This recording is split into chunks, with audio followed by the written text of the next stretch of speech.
Hello, everyone. Today I'm here together with Andrei, Sara, and Ermin. And today we're going to talk about AI and the impact of AI on businesses and just business in general. So, first of all, I want to talk about something I read and we also saw in class, and that is the usage of AI in facial detection software. I was kind of on the fence about this because, on one hand, I think it could improve our lives. For example, if there's now these stores you can go into and you don't have to pay anything, you just walk out and using detection software, facial detector software, you automatically get credited on your credit cards. So on the one hand, we have that's a big advantage, but on the other hand, I think privacy is really a concern here because where does it end, right? Like what are they allowed to record and what are they not allowed to record. So I think it raises some privacy issues. What do you think, Sarah? Mm, I agree with you, but don't you think like the privacy issues are worth what you're getting in return? It makes your life much easier. Uh, I think it can make your life easier, and especially for businesses, adds more value. But I think that's kind of my main problem with it, right?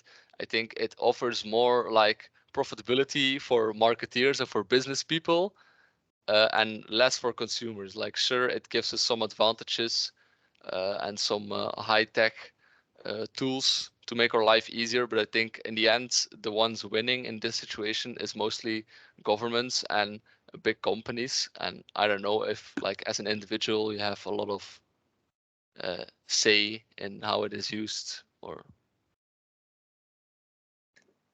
I mean, that's a very concerning thing. Like, where does the data go at the end? Is it going to be sold? That's the issue, I guess, what we're seeing here. yeah, exactly. Andrea, what do you think? Do you think it will be like, I don't know? Are you pro these new integrations of facial detection with AI, or Well, in a way, I agree with you. Yes and no. For example, even your phones, everyone has a face scan now. Well, most phones would, yeah, and it's just a really easy way. I mean, it's just a lazy way, I guess, of unlocking your phone. But like Sara said, we don't actually know where the data goes if you know if it does go in a bad way, and it can be used for bad purposes like fraud and stuff. Yeah. So yeah, yeah, we it's don't like really know these things, but it can happen. It definitely has some negatives, but um, I also have a lot of positives. that's true, but it's also it's worrying to me as well. Like everything is becoming more and more online, and it Mhm. has had a lot of good. It done a lot of good for us, especially as students and young people in our lives. But I'm also concerned about the data where it will be stored because, like anything, if you have just a key to a locker, if you lose the key, that's a problem. But it's like a physical thing. Meanwhile, Mhm. data, if there's facial recognition data analyzed by AI, it's stored somewhere, and if it's stored somewhere digitally, it can be stolen somewhere digitally. So that's kind of what I'm worried about. Like, I'm afraid it will get out of hand. That they will not Mhm. only start using it in shops, but also on the street and stuff. And then where is the data going, right? What do you think, Ermin? Well, yeah, I completely agree with what you said before that it will be very good for companies, but for the consumers, it won't be that good. Companies like they can speed up their process and applications in the company itself, and it can automatically fill in data for them. But like the consumer, their privacy and a bit their freedom will be in danger, I think. Um, I think that the data will be sold most likely, and yeah, Yeah, where's like who's gonna stop them, right? Once they have the data already now with our digital footprints, things are getting out of hand. data on Indeed. Facebook and stuff is getting sold. So I don't know. That's like really, your face is like really personal data, right? So especially like in marketing, I think Sara, you were doing research on AI in marketing. Yeah, but before going into that, I wanted to ask, do you think the main fear for you would be your data being stolen by hackers or whatever, or the government using it to their own advantage for surveillance and things like this? I think both are equally as big as a problem, to be honest. I don't know, Andrew, what you think, but Um, I think I don't think the government would use the data against you. However, the hackers would definitely, and it's nowadays it's so easy to get hacked in a way. You just get an email or a phone call or something or a message, true, true. click on the link, and there you go. That's it. Yeah, But I don't think the government will use this data against you unless maybe you've done something that you shouldn't have done. yeah, like That's just maybe my as opinion. preventive measures, Hmm. so to speak. Yeah, that's possible. I don't know. So that wouldn't be a problem, the government having data about you, and I don't know. I Well, mean, yeah. if they have data about you, they have data about everyone. So I don't think it's I mean, something to worry o- about. our government, sure, but I know some Yeah, yeah, yeah. governments I would not want to have my data. Want them to have my Yeah, data. that's what I'm talking about. Like, there's some governments who could really use that to oppress their people and make them go a certain way, like censorship and Mm, Yeah, that's true. yeah, for sure. So so. yeah, and marketing as well, the Yeah, applications are even broader, I think. I think you looked into that, Sarah. yeah, and it is something that businesses can really benefit from.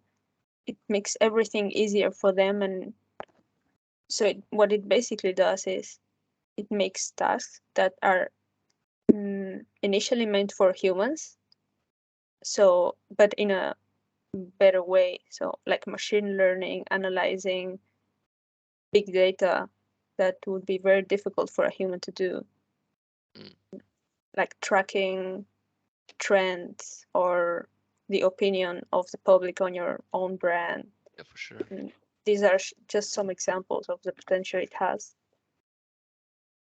Yeah, I think that's actually, I don't actually mind that too much. Like for example, a lot of people get uh, really scared when they like get when they say something and then a couple of days later they see it appear in an ad, or like if you're looking at traveling, you get all these travel ads. I actually don't mind that because I like my ads. If I gotta watch ads anyway, I like them to be relevant for me, right?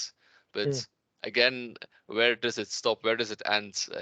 And it's these companies, if they have such good AI, it's that they can basically like lead you to do something without you knowing, just because their marketing is that good, or like their AI is that good. That could also be scary, like that they're so influential on you because they know you so well. And yeah, and that's the thing. So to know you so well, they need all these big amounts of data about you. And some data maybe you didn't want to share, but it's still there. Yeah, yeah, that has already started, I think. Yeah, I mean, I think AI in marketing it can be so advanced that we probably don't even think about it. We probably don't even realize. Yeah, I mean, the whole, you know, you say something and then your phone can hear you and show you ads. Yeah, once again, it has positive. It can help you. I mean, if you want to buy, let's say, a piece of clothing or something, and then it just shows you ads about it, that can help you out. But then, what else can they hear? Like, what can you just think about these things, and it's pretty impressive how advanced it is. yeah, you're like 24/7 getting like milked for data, basically. That's how I Mm, like to think about it. And it's kind of weird. Like it's like you're mm. never alone anymore. Yeah, right. That's true. Ermin, what do you think about in marketing? Are you alright with like personalized ads, or do you think it's like a violation of privacy? Well, I'm all right with that, but we also get the choice if we go on a site or I don't know, on social media. They ask us if we want personalized ads, if we want like cookies, I don't know what. But the problem is that most of people just click accept and that's it. And I think that there that is the problem. Like then they get a lot of personalized ads, and I don't know, they share a lot of data without reading what they ask from you. Yeah, so you should like pay more attention, you think, to the cookies and stuff. Yeah, I think so. Another thing I wanted to add is it's not like facial recognition and tracking your data is one part of it, but AI can also be used, for example, when we write something in Word and it suggests us how to end a sentence or a better word. That's very useful, I think. Yeah, that's true. That's like, I guess, one application I don't mind. When I'm typing on Outlook, it like autofills my sentences, especially when I'm doing like menial emails to lecturers and fellow students, and they're like very predictable texts. I guess, yeah, I kind of like that, I guess. Is Yeah. autocorrect like a similar thing or no? Not really. Yeah, I mean, yeah, it's basically like it's autocorrect, but it's Yeah. yeah, it doesn't correct you. It just like predicts your Suggest. sentence. Like yeah, Yeah. like if you're like emailing and you say, "Hey, dear, blah blah blah, I would like to," and then it will like automatically type "ask," or something like that, Hmm. just to like make it all go a little bit more smooth. So I think I don't know if that's like really AI, but like these kinds of things I think are what I like to see in AI, because they don't necessarily violate your personal privacy, but more like they just gather data from all over the world, from just in general all the people, how they are typing normally. So I guess that's less concerning to me. I don't know. Okay. Yeah. And one of the tools I found was uh, so it helped you create videos by just having a script. So it would analyze that script and make a small video with certain images that are appropriate to the words it sees in the script. So I think that cuts a lot of time and resources, so Mm, businesses really benefit from that. for sure, yeah. And as a final point, we also were looking into AI and human emotion, right?